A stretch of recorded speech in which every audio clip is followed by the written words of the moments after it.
အခုတန်ဃာတော်များကအန္တရာယ်ကင်းနော်ပရိတ်တော်တွေကာမဝါစာတွေရွတ်ဖတ်လို့တော့ပြီးကြပြီပေါ့ဗျာနော်ပြီးကြတော့ဒါဘုန်းကြီးတို့ကလည်းအမှန်တိုင်းဝန်ခံရမှာပဲနော်အခုတရားတော်မတွေကလည်းပဲအန္တရာယ်ကင်းကျင်လို့ဆိုပြီးတော့ဘုန်းကြီးတို့ကိုပြင်ကြတာဘုန်းကြီးတို့ကလည်းပဲဒီလိုပဲအန္တရာယ်ကင်းတဲ့နည်းရလဲဒါပဲတတ်နိုင်တယ်တတ်နိုင်တော့ဒါပဲရွတ်ရတာပေါ့နော်အဲ့လိုဖြစ်တယ်ဒါဖြင့်မေးစရာဖြစ်လာတာပေါ့အဲ့လိုအရှင်ဘုရားတို့ရွတ်လို့အန္တရာယ်တွေကကင်းပလားလို့အဲ့လိုပြိဋ္ဌာကအမှန်တော့မေးနေတာပဲဟုတ်လားမေးရမှာပဲနော်ဒီဘုန်းကြီးဖြေနိုင်သည်ဖြစ်စေမဖြေနိုင်သည်ဖြစ်စေအာမနာတမ်းမေးရမှာပဲခုတော့အာနာလို့ဘုန်းကြီးတို့ဗမာတွေကတော့မမေးပါဘူးဘုန်းကြီးကပဲပြန်ပြီးတော့မေးခွန်းထုတ်ပြီးတော့ရှင်းပြရမှာဖြစ်နေဟုတ်လားအဲ့တော့အန္တရာယ်ကင်းမလားလို့ဒီလိုမေးခွန်းမေးရတော့မှာဖြစ်နေအဲ့တော့ဘုန်းကြီးကလည်းအမှန်တိုင်းဝန်ခံရမှာဘုန်းကြီးတို့ပရိတ်ရွတ်ပေးတဲ့ကိုတော်တွေကိုအန္တရာယ်မကင်းပါဘူးလို့ပြောရမှာဟုတ်ပါလားအဲ့တော့ဒီဘုန်းကြီးကိုယ်တိုင်ကအန္တရာယ်မကင်းဘူးဆိုတော့ကဲသူရွတ်ပေးလို့ရောဒီလူတွေအန္တရာယ်ကင်းကြပါတဲ့လားမကင်းဘူးအဲ့တော့ဘုန်းကြီးကဝေဖန်ပြမယ်ကိုကကိုသာစဉ်းစားကြပေါ့ဘာဖြစ်လို့လဲတချို့ဟာတွေကကိုကကိုအန္တရာယ်ကင်းအောင်လုပ်ရမှာတွေဖြစ်နေတယ်ဥစ္စာရင်လို့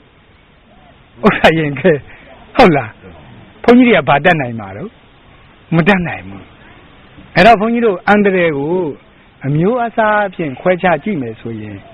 ဒါဘုန်းကြီးမြင်တယ်လို့ပြောရရင်နံပါတ်1ရန်သူမျိုး၅ပါးဆိုတဲ့အန္တရာယ်အဲ့ဒါအခုကြောက်နေရတယ်ဟုတ်လားတနည်းအားပဲယရနာဘုံဈေးကြီးပါဖြစ်သွားပြီးတော့သွားတယ်မိလောင်နာရဲ့နောက်ဆွဲမှာတရားခံတွေကဘယ်သူတွေတော့မိတယ်မလားဟုတ်သေးဘူးဗျလိုက်မယ်ဆိုရင်တရားခံတွေအများကြီးတစ်ဆင့်လိုက်သွားမယ်ဆိုဟိုးခေါင်ထိတောင်ရောက်သွားမယ်အဲ့တရားခံကခေါင်မဲလို့ပြောနေတာပရိသတ်ရှင်းပြီနော်အဲ့တော့ရှင်းရင်တော့မိကအန္တရာယ်လို့မြင်တာမနောက်ဆုံးလိုက်တယ်ဗျအဲ့ဒီမိဆိုတာတင်အန္တရာယ်မဟုတ်သေးဘူးအင်ဂျင်နီယာကအန္တရာယ်ဖြစ်တယ်အင်ဂျင်နီယာတင်အန္တရာယ်လားလို့မေးရင်မဟုတ်သေးဘူးသူလက်ကျွေးပြီးတော့နော်အဲ့လိုအခွင့်ခံတဲ့သူတွေစီကအဲ့ဒီသူတွေကအန္တရာယ်ပဲပြည်သူရဲ့အန္တရာယ်ကိုမကြည့်ဘဲနဲ့ဒီလိုဟာမျိုးတွေကိုအခွင့်ပေးနေရတယ်အဲ့တော့ပြည်သူရဲ့ဘဝကဘာဖြစ်နေတော့မလုံခြုံတော့ဘူးပေါ့ဟုတ်ဘူးလားအဲ့တော့အဲ့လိုဖြစ်နေကြတာအဲ့တော့ရန်သူမျိုး၅ပါးကတဖြည်းဖြည်းနဲ့မီးတို့ရေတို့တောင်မှသူတို့တရားခံမဟုတ်တယ်လို့ဖြစ်လာတယ်ဘယ်နဲ့တော့ဟုတ်လားကဲတလို့တော့ကလည်းဘုန်းကြီးတို့ဒီမြို့တစ်တွေမှာကဲရေမနစ်ကြဘူးလားနစ်ကြတယ်ဘာဖြစ်လို့နစ်တဲ့သူယူသားယူဟုတ်ရဲ့လားဆယ်ကြီးတွေဖောက်ချတာမို့လားဆယ်ကြီးတွေကဘာလို့ဖောက်ချတာလဲဆိုမနိုင်လို့တဲ့ကျိုးပါဆိုလို့ဘာလို့ကျိုးပါဆိုရတာလဲနင့်ဆယ်ကမခိုင်ဘူးလားမခိုင်ရင်စရတယ်မဆောက်နဲ့လေမဟုတ်ဘူးဘီလက်မြေတွေဝါကြစားကြတန်ချောင်းတွေကိုဝါကြစားကြသွားတွေကလည်းအတော်ကောင်းကြပါပြီတဲ့ဟုတ်လားသူတို့သွားကောင်းတဲ့ဓာန်ကဘယ်သူတွေခံရတော့ပြည်သူတွေခံရတယ်ပြည်သူတွေမှလုံခြုံရဲ့လားနေတိုင်းဗာနဲ့နေရအန္တရာယ်နဲ့နေရခုကဲအိမ်ပြစ်တိုက်ပြပြီးတော့ကဲသွားရဲရဲ့လားသွားရဲဘူးတိုက်ဖက်ထားတာအိမ်ဖက်ထားတာဘာဖြစ်လို့လဲအန္တရာယ်ကစိုးရိမ်နေရတာဟုတ်လားဆရာလက်စစ်မီးကမမှန်မလားတို့ကြကလေးတွေကဖျောင်းတိုင်နေမြန်လှုပ်လိုက်မှဖြင့်ကိုယ်အိမ်ကမလှုပ်တော့ကိုနာအိမ်ကလှုပ်လိုက်ရင်ဘယ်နဲ့လှုပ်မှာလဲဟုတ်လားနောက်ပြီးတော့သူများနိုင်ငံလို open ဒီလိုဓာတ်စီတွေပါတွေကလည်းအဲ့လိုလည်းမဟုတ်ခိုးကြောင်ခိုးဝဲနဲ့နေကြရ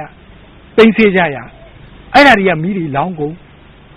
အဲ့တော့တရားခံလိုက်ရှာတော့ဘယ်ပြန်ရောက်လဲခေါင်းပြန်ရောက်နေတယ်အဲ့မိလောင်တာလည်းသူ့ကြောင့်ပဲရေဒုက္ခပေးတာလည်းသူ့ကြောင့်အဲ့တော့ရန်သူ၅ပါးတောင်မဟုတ်တော့ဘူးနဲ့တူတယ်ဘုန်းကြီးထင်တော့တပားတည်းကြံတော့တယ်နဲ့တူတယ်ဟုတ်လားဟိုဘာတွေကတော့ပြောတာပဲလူရှင်တော်တွေကပြက်တာပဲရန်သူမျိုးက၅ပါးမရှိတော့ဘူးတဲ့၃ပါးပဲကြံတော့တယ်ဘာဖြစ်လို့တုံးဟာနောက်က2ပါးကတတိယပါးထဲမှာအကုန်ပေါင်းကုန်ပြီမချင်းမနစ်တဲ့တော်သူတို့ခဏပြောတယ်ဘာလို့မလို့ဟိုအဲ့ဒါတွေအကုန်လုံးပေါင်းကုန်ပြီတတိယအလဲကောင်ပါးထဲမှာပေါင်းကုန်ပြီအဲ့လိုပြောကြတာပဲအဲ့တော့ဘုန်းကြီးကသေချာပြန်စစ်တော့ရှေ့ကကြံတဲ့မီးနဲ့ရေတောင်မှသူတို့တရားခံမဟုတ်တယ်လို့ဖြစ်လာတယ်တရားခံအစစ်ကြီးကတပားပဲကြံတော့တယ်လို့ဖြစ်နေ ဒါဘုန်းကြီးကတော့ရှင်းရှင်းပြောရတာအားလုံးကြောက်ရောက်မဲ့အန္တရာယ်ကိုမြင်အောင်လို့ပြောရတာဟုတ်တယ်နော်ကိုဘိုးကမလုံခြုံဘူးဆိုတာသိအောင်လို့ဘုန်းကြီးကရည်စရာမောစရာသဘောနဲ့ဒါပြောနေတာတကယ်ကအတီးပြောနေတာဟုတ်တယ်နော်မလုံခြုံဘူးလို့ပြောချင်တာအဲ့တော့ဘယ်လိုလုပ်ကြမလဲ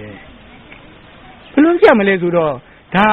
ကောင်းမွန်တဲ့အုပ်ချုပ်ရေးတရက်ရမှသာလျင်ဘာဖြစ်မှာတော့အေးကောင်းရတော့မှာ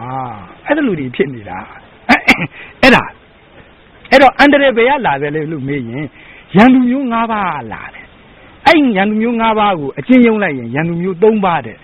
၃ပါးကိုထပ်ယုံလို့ရှိရင်တစ်ပါးပဲကျန်တော့တယ်ဟုတ်ပါလားအဲ့ဒီအန္တရာယ်ကဘယ်လိုလုပ်ကြမလဲကဲ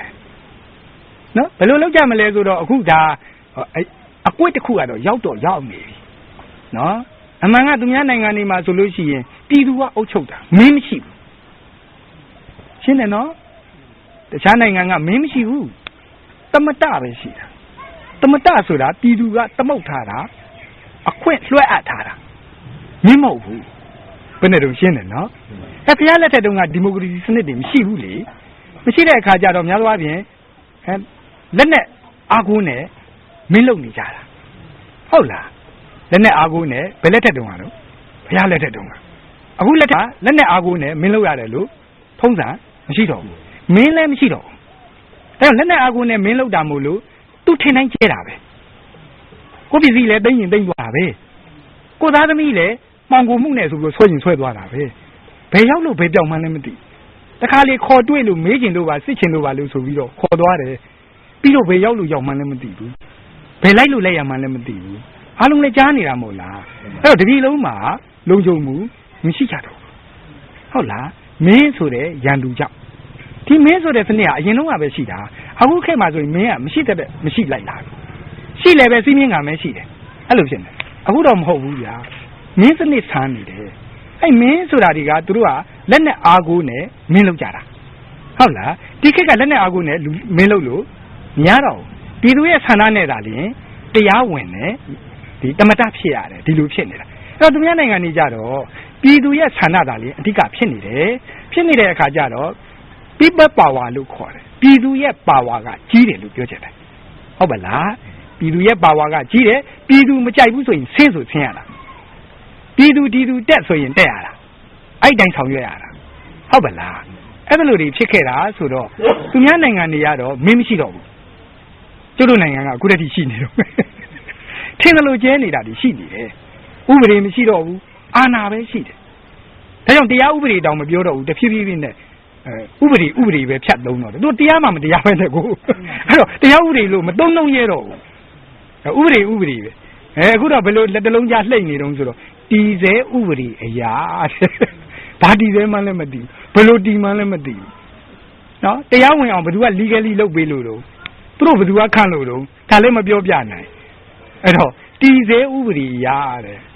အဲ့ဒါပဲအဲ့တော့အုပ်ချုပ်ရေးစနစ်ကဘာဖြစ်နေတယ်လဲလို့မေးရင်ရှေ့ကမင်းဆိုတဲ့စနစ်ပုံစံမျိုးကြီးပဲလုပ်နေတော့မှရှိသေးတယ် people power ပျောက်ကွယ်နေတယ်မရှိဘူးသူများနိုင်ငံတွေက people power ရှိလို့တပြည်လုံးချမ်းသာကုန်ကြပြီကျတို့ people power မရှိတဲ့အတွက်တပြည်လုံးမွဲကုန်ကြပြီ people power ရှိသည့်အတွက်အစိုးရသည်ပြည်သူကိုစောင့်ရှောက်ရတယ်သူများနိုင်ငံတွေမှာကျတို့နိုင်ငံမှာ people power မရှိသည့်အတွက်ပြည်သူသည်အနှိမ့်ဆက်ခံဘဝအခုတည်းရောက်နေတော့မယ်ပိုက်ဆံမရှိလဲနှိမ့်ဆက်ခံရတာပိုက်ဆံရှိလဲနှိမ့်ဆက်ခံရတာပိုက်ဆံမရှိလဲတိတ်ခါကြနေရတာပဲနော်ပိုက်ဆံရှိလဲတိတ်ခါကြပြီးနေရတာလူတိတ်ခါမရှိတော့ဘူးသူတို့ဆရာခေါ်နေရတာမတရားသဖြင့်အလောက်ခံရလဲဆရာခေါ်ရသေးတာပဲအဲ့လိုပြလူတိတ်ခါဘာမှကိုမရှိတော့ဘူးဟုတ်လားလူတိတ်ခါနဲ့နေခြင်းလို့ပိုက်ဆံရှာတာပဲရှင်းရှင်းပြောရင်လူလိုနေခြင်းလို့ရှာတာပဲဘာမှနေခွင့်မရဘူးဘုန်းကြီးတို့တောင်နေခွင့်မရတော့စစ်ဖက်နဲ့ကြောက်ကန်ခံရနော်ဝင်းရင်တုံးနဲ့အရိုက်ခံရထိတ်ပေါက်ခေါင်းပြဲဒါအားလုံးသိနေကြပြီနော်ဒီကိစ္စတွေအားလုံးသိနေကြအဲ့တော့ဘုန်းကြီးတွေတောင်မလုံခြုံပါဘူးဆိုမှလူတွေဘယ်လိုလုပ်လုံခြုံရမှာလဲဒါရှင်းနေပါပြီအဖြေကတော့အဲ့တော့ဘာလုပ်ကြမလဲလာလုပ်ကြမလဲဆိုတော့ဒါအကွက်တစ်ခုကတော့ရောက်နေအခုနိုင်ငံတကာကလက်မခံတော့ဘူးဖြစ်